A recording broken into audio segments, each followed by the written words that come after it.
another day. The fishing on the main earn system at the minute is quite shit. Not gonna lie to you. There's no point in me going down to spend the day catching nothing. Doesn't make for a very good vlog. And you just hear me ranting and talking shit all day.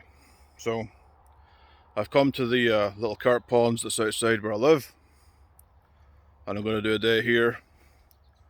I'm going to do a rundown on basic how to do things like fish with a pole, how to set up rigs, basic stuff. I'm not by myself today. I am supervised. Sit us down. But we have the venue. There's only supposed to be 3 of us here today, so it's pretty good. I'm just taking a bit of a dander around to see what's showing, and there's fish showing here. So the thing is with this place, because it's fished regular as a competition venue, there is fish on every peg, because there's bait goes onto every peg. So it's just a case of finding which one you want to sit on and which place you want to fish. It's a standard place to fish. You'll fish with 3 sort of rigs. You'll fish margin shelf to your near side, middle distance about 6 feet, maybe 7 feet, and then you go from middle distance to the far margin shelf. You could set up a ton of rigs if you wanted to. I normally set up 3 or 4 just for I'm lazy. But the thing with this fishery is it's a battle to get your fish out of the weed. Like that. The fish will hug to that. You know, like look at the far margin there. It's got just enough weed cover that's covering the margin of the shelf that drops off. And that place is packed with fish. You have those lily outcrops there, the fish just love that. But the thing, if the fish get into them when you've hooked them, you're not going to get them out. So you need to be quite aggressive to get the fish out. I can see somebody's lost a pole float.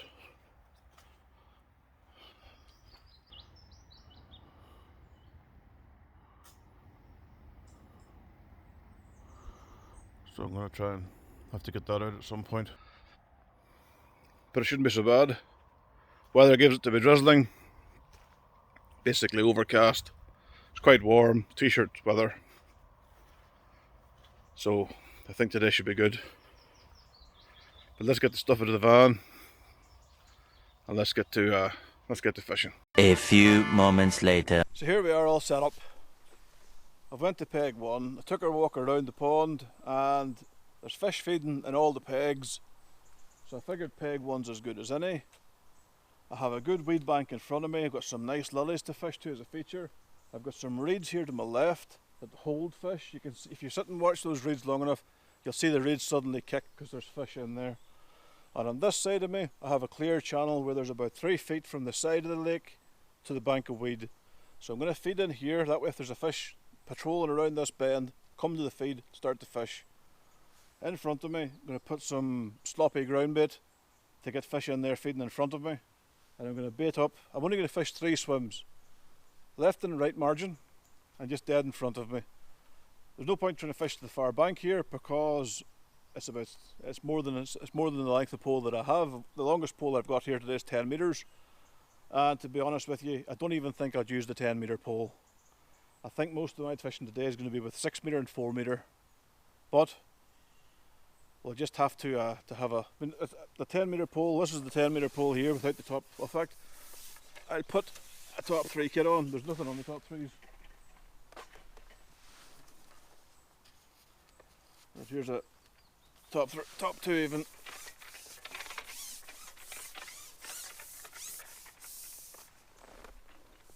"10 metres takes me too far into the weed. Far too far into the weed here. I suppose I could fish this stretch here with the 10 metre over to the lilies. Again, even over to the lilies is closer than 10 metres.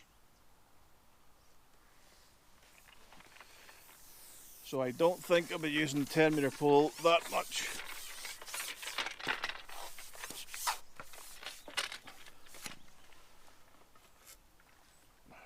two elastics today, both Drennan. I have pink and I have red. The red I think is 18 to 20. The pink I think is 16 to 18. I can't remember, it's been that long since I actually kind of looked at how you set them up. But the elastic's running inside the top two kit. And to tension the elastic you use this little bead.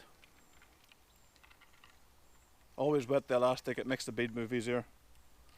And there you go. That little bead will stop the elastic going all the way through. So the more elastic you have hanging out here, the tighter it is at the end of your pole. The fishing with the pink elastic is going to be in the middle of the water where there's very little weed. You know, that you don't have to be harsh with them. You can kind of control them with this elastic, steer them away from the weed. Everything's cool. The fishing close to my margins, I'm going to be using the 18 to 20 elastic, just because you got to get them out of the reeds, out of the weeds, and get them to you quickly so you can obviously net them. And now I'm going to set up the pole rigs on the end of each of these, and I'll show you what I'm doing there. And on cue, here's the fucking rain. More moments later. I have two lines rigged up. I'm going to show you how to make a basic margin fishing rig for the pole. Because it's in the margin, we want to be a bit tough for them. So this is the red Drennan elastic. We're going to be fishing to my right hand side. Now, it's no more than 2 feet deep. It's about 18 inches to 2 feet, then it drops very quickly into the main cut of the lake. So you want to be fishing something that's about 2 feet long. So I'm going to set our top two kit over here for the time being. I'm going to take our pole rig material. This is a basic fluorocarbon. It's the first one I picked out of the bag, so it's actually pretty heavy. It's 0.20, which breaks at 5.2 kilos, so that's probably more than that's probably overkill for in here. So I'm going to take about that much, and then I'm going to cut.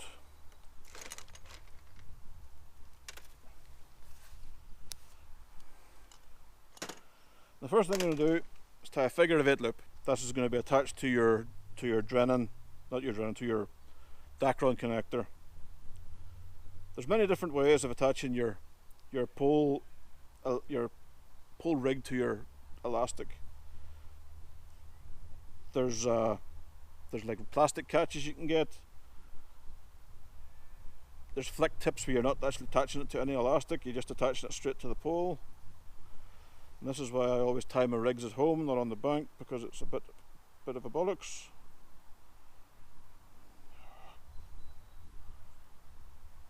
Start again.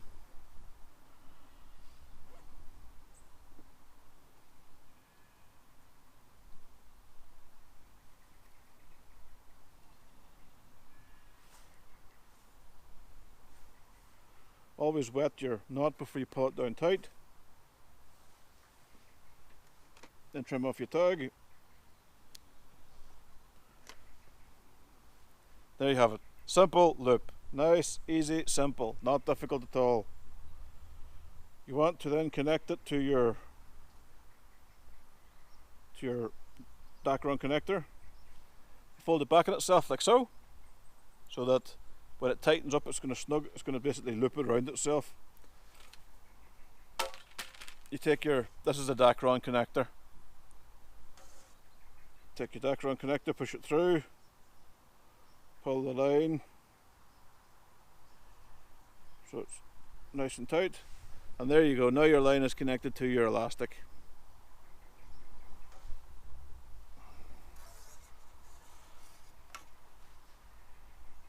Now you have to put your float on.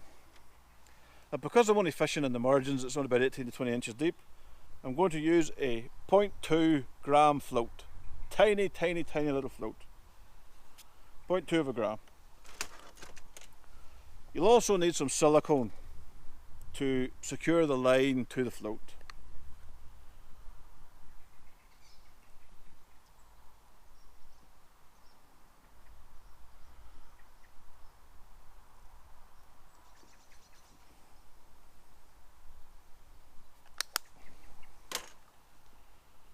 just where you see if it'll fit. You don't want it too tight, but you don't want it that loose it falls off. That might actually be okay. If you wet your silicone, it goes on your float easier. 2 or 3 bits of silicone connecting to your float is sufficient. On this occasion I'm using 2.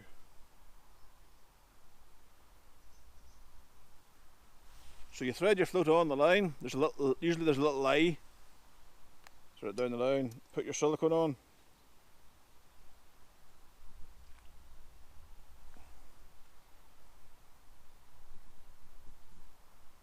Like I say, I normally do this at home because this is as fiddly as a fucking fiddly thing.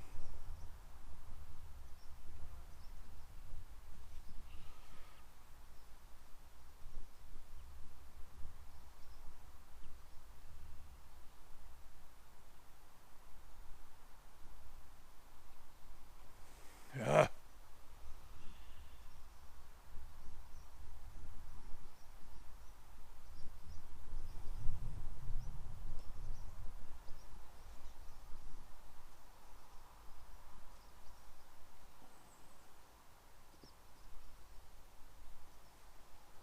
Finally.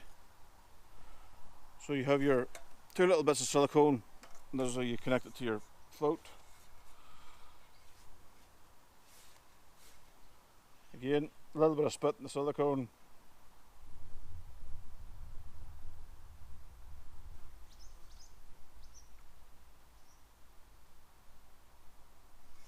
In fact, I might just change to a bigger bit of silicone because that's too small.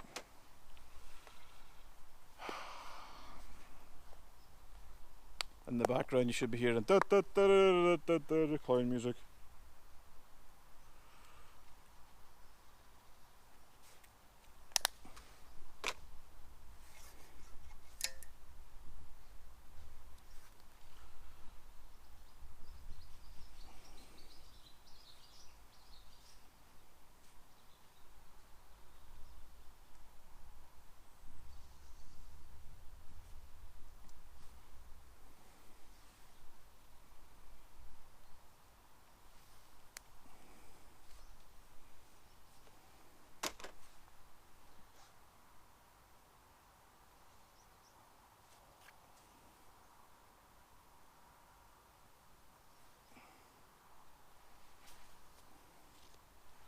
Meanwhile, Much swearing, I finally got the silicone on the float.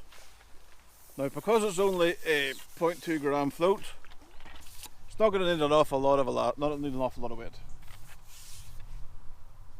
So I have it set, measured, and all I'm going to do now is put a number 8.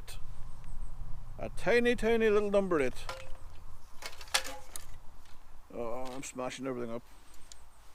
Right, I don't know if you can see it, but that's just a loop to loop to a 4-inch hook length. I have all my hooks tied to a 4-inch hook length, and then a little plastic box. So all I'm going to do now is take a number 8, little number 8, and that's the number 8 combined with the weight of the bait, like the sweet corn or a bit of paste or whatever, is more than enough to cock the thing and getting it set right. All you're putting the number 8 on for is just to get the bait down.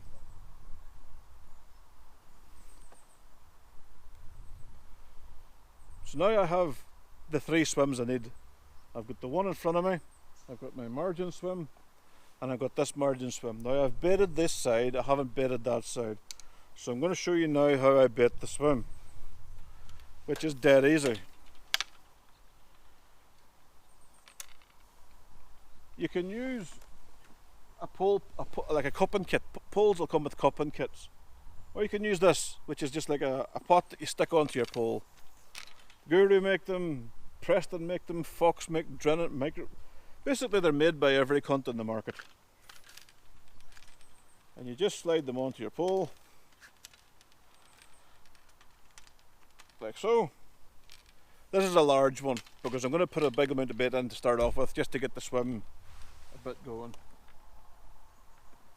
So in goes these are some bloodworm pellets. These are some of the fishery's own pellets that I have had steeping in robin red oil.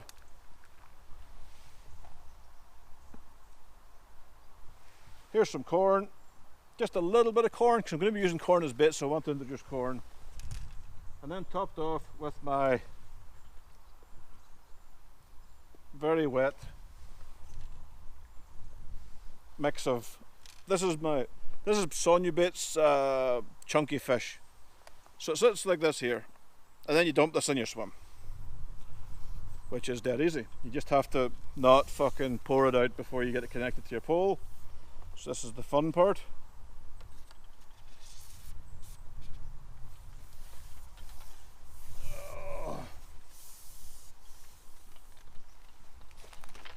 Way! And you find to where you're setting your feet up, and you just dump it in nice like that there. Because you've put your bait in, the fish are going to find it pretty quickly. This place is fished quite heavily in matches. There's matches every week, so the fish see bait. They're kind of quick to get onto it.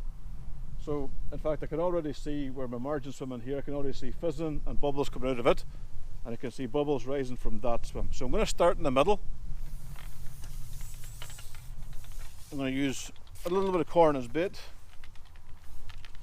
I'm going to take off this pole cup. Set that down. Try not to smash everything up. If I was fishing a competitive match, you'd do all this when you arrive to your peg. You don't do this when you're meant to be fishing. You kind of get your peg set up, and you get down before the match starts. You plumb up, you take your distances, you take all that sort of stuff. And there we have it. That's the bait. Little grain of sweet corn on a 0.4 gram float. And there we're going to fish.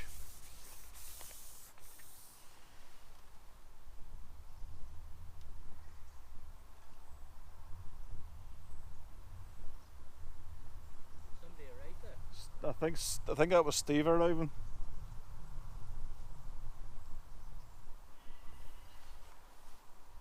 And now the traps are set.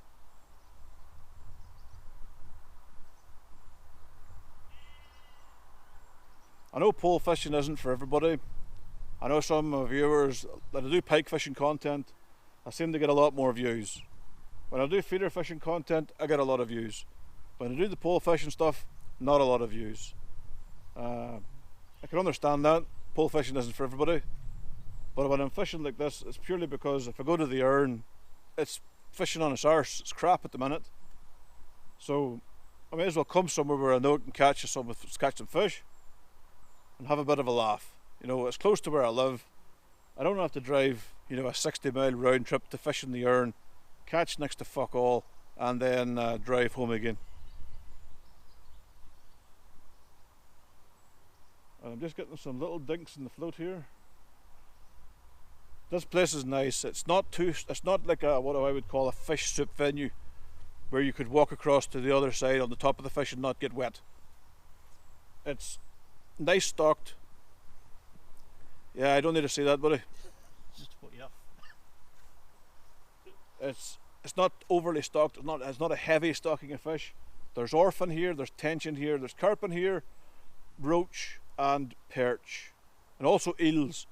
Fuck knows how the eels get in here because nobody stocked them, and there's eels in here. The last time I was down here, I took a walk around. I always take a walk around the place just to see what it's doing, and I could see an eel just cruising the surface, nice as you like. So there is eels. Just got a little dink there. Again, no one knows how they got here because certainly no one's going to stock the fucking things. But it's a nice venue that's not. You're not going to come here and catch 500 pound of fish in a session. When I was living in England and I used to do that type of fishing, I honestly didn't enjoy it because it felt like a fucking day's work. You felt like you were having to put a day's work in, and unless you had 2 keep nets crammed full of fish after the first hour, you felt like you were nowhere near the top of the match. That, and when you were, some of the venues I fished, when you were packing up to go home, there was somebody standing behind you unloading his kit to fish on top of where you were fishing.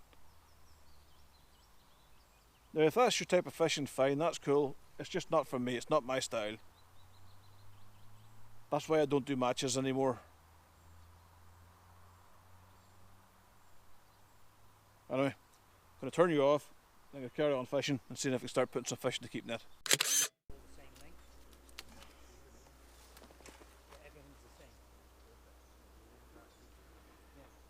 Here's what we're catching.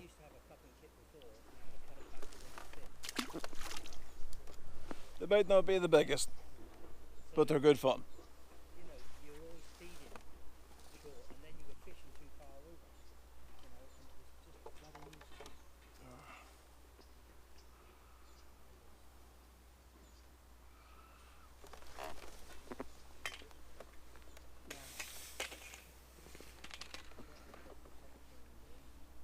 Here's the bait. It's a little fish pellet that's been dyed yellow.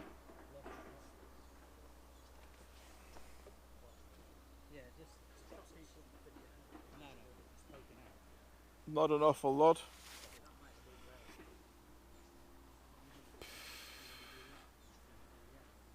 Just been keeping the feed going in.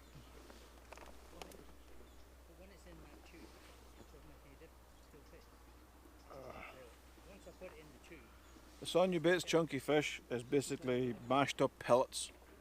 So you're dropping stuff into the swim that's just basically mashed up pellets, and the fish are kind of trying to find the pellets that they eat, but there isn't any pellets. They're all kind of smashed up, and then they come across your bait, or at least that's the plan. It's been slower than I thought today, but we're getting rain showers, and then it stops, and then there'll be another rain shower, then it stops. So it's kind of a weird day. But I'll put this one in again.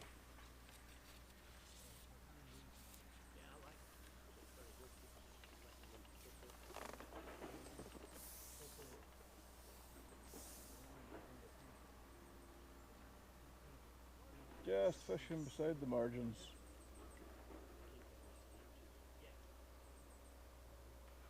And then I drop it in the smashed pellet mixture.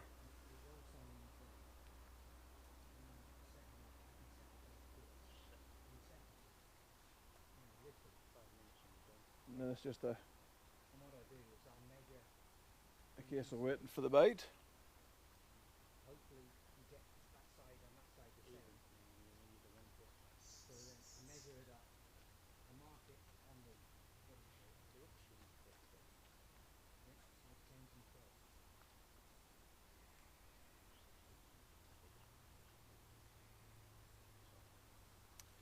I'm using Matrix Torque poles.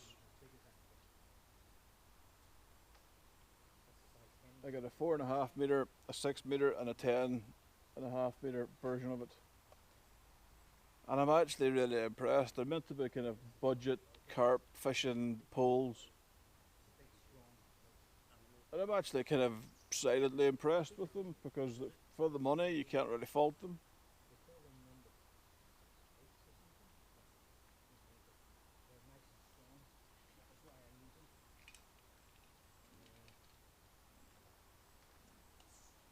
There's a lot of budget, or not, I say budget. There's a lot of poles out there that's designed for margin fishing. I mean, Preston do one, Shimano do like the infamous Beastmaster. I used to have a 13 meter Beastmaster, but I ended up giving it away. It was a cracking pole in its day, the old Beastmaster.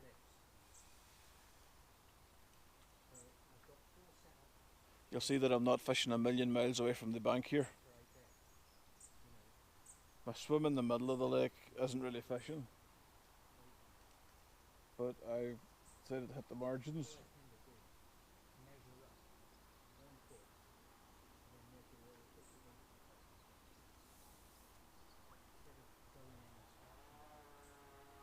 Margins being like the first place that'll heat up, because the sun will come out, because it's the shallower part of the lake. carp will be sitting on the margins, kind of getting a bit warmer. Although that's about. There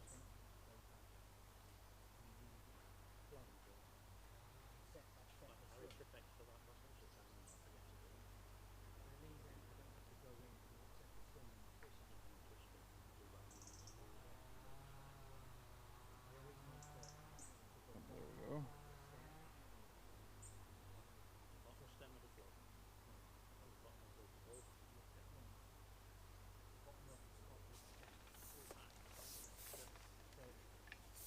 Come on.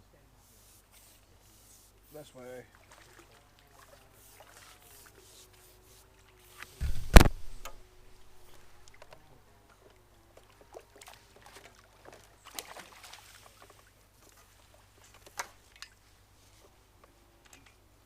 And there we have it. All hooked, nice in the mouth, nice and cleanly.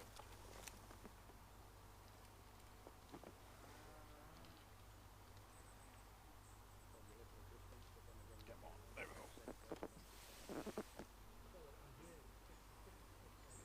go. There we go. A little mirror carp.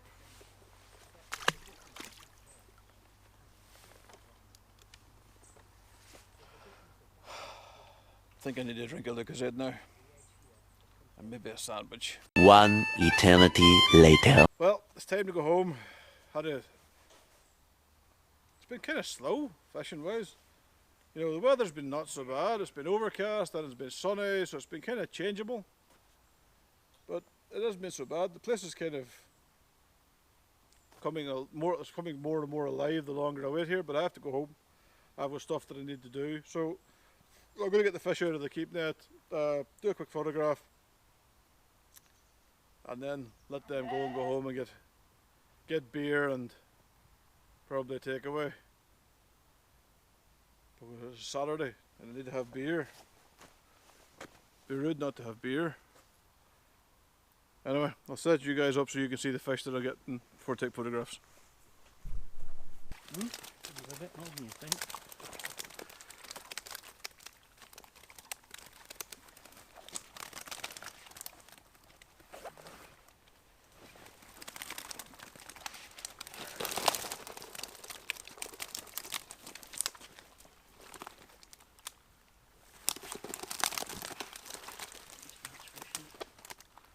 There's a couple of nice ones.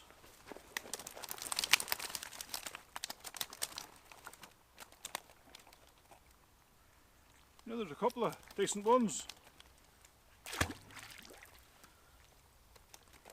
Couple of nice mirrors. But that's probably the biggest of them. But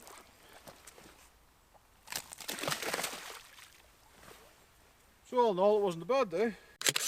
Hi there. If you're still watching at this part of the video, just want to say thanks for watching the videos. If you could do me a solid and like it or subscribe to the channel, it's free, doesn't cost you a thing. If you want to share the video out, that's cool too. I haven't been doing a lot of content on the Earn because at the minute it's hard work fishing on the Earn.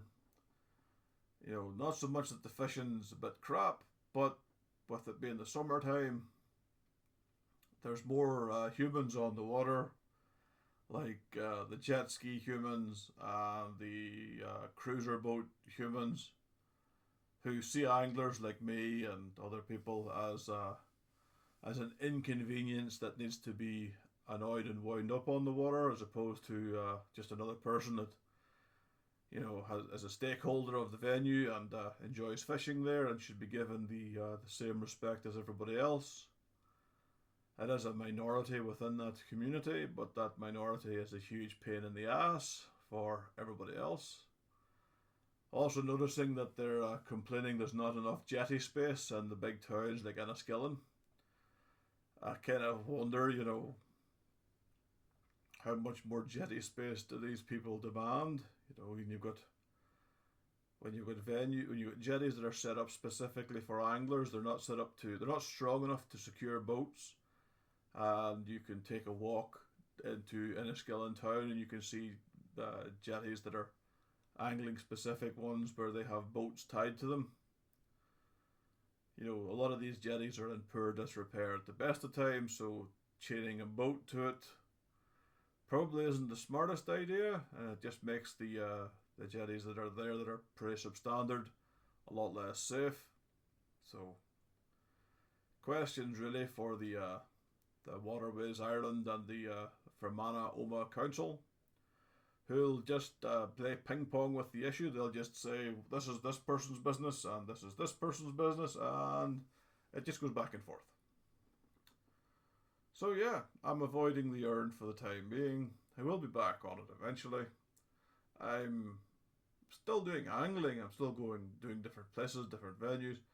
But a lot of that I can't show you because, well, a lot of places I'm fishing at the minute, I kind of want to keep them to myself. I kind of want to keep them low key. The venue that I was fishing at the weekend there for the Carp, it's a private accessed only venue. You know, I don't control who gets access to fish it. I know the owner, cracking human being, great guy.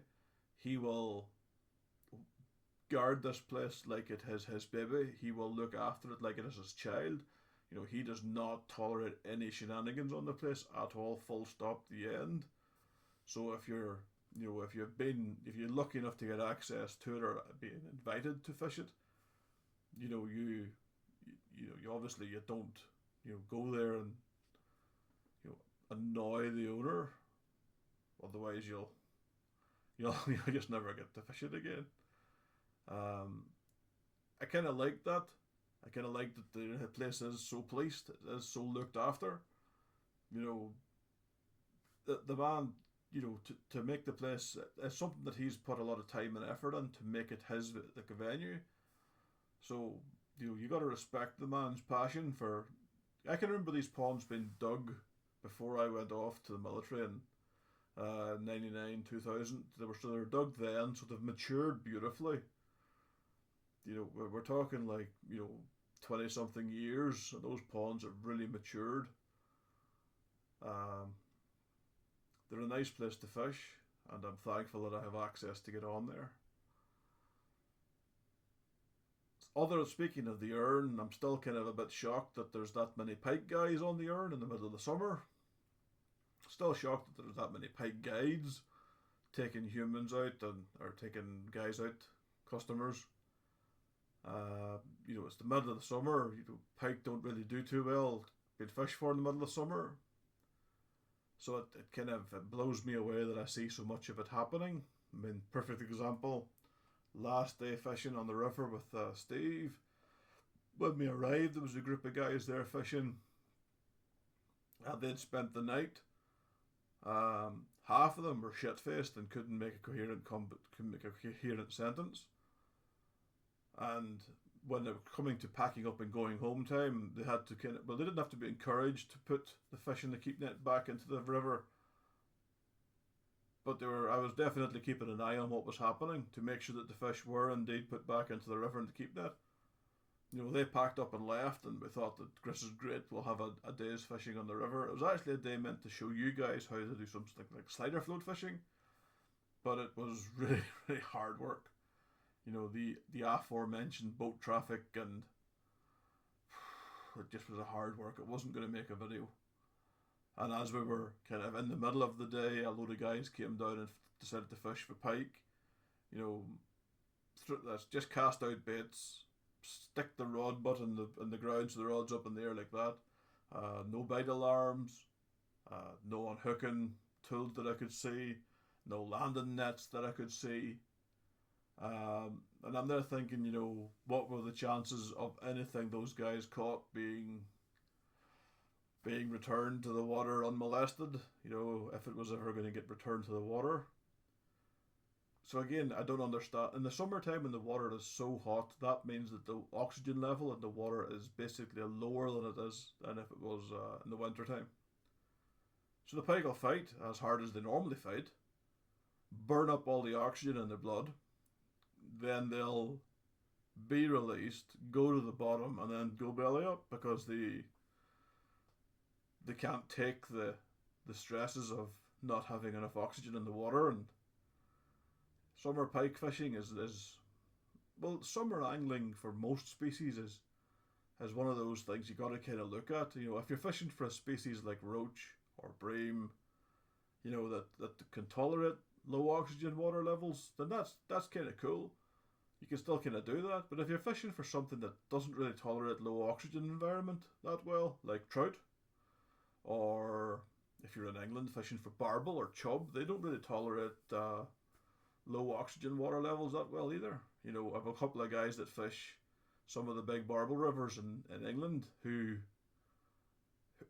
basically their stretches of club water, their bailiffs will police and take temperature readings, and if the water temperatures are, I think it's over like 18 degrees, they stop all the angling. Just blanket fucking no more angling for that venue until the water temperature has come down. That might not be a bad thing. Of course, it might piss off some people who think, "Oh, I'm just going to go fishing." But you got to kind of look at it. If you go fishing in high temperatures and by default you're destroying what you're fishing for, it's not going to be there when the water temperatures are in the ideal levels. So I would ask people out there that if you are thinking about going pike fishing, perhaps give it a miss. You know, go and do something different, fish for something else. But again, you know, I can't force anyone to do anything. I can't demand that people do what I tell them. That isn't the way that life goes. I can just offer a bit of education that, I mean, the scientific studies are there to be looked at, and they understand that low oxygen environments, the fish, because they fight that hard, they build up acid in the muscles. They can't then get rid of the acid out of the muscles. They then go belly up. They then can't get righted. So it just causes issues. Whereas in like the typical environment of the winter, the water level has a massive amount of oxygen in it. So the pike's quite happy to go to the bottom and sit there in the huff, just by normal fact of it breathing. It's getting flooded with the normal level of oxygen. It can get rid of all the acid in the muscles, and it can just go on with its day. But what can you do? Anyway, thanks for watching. Hope you enjoyed it. I'll be back soon. Until the next time, tight lines.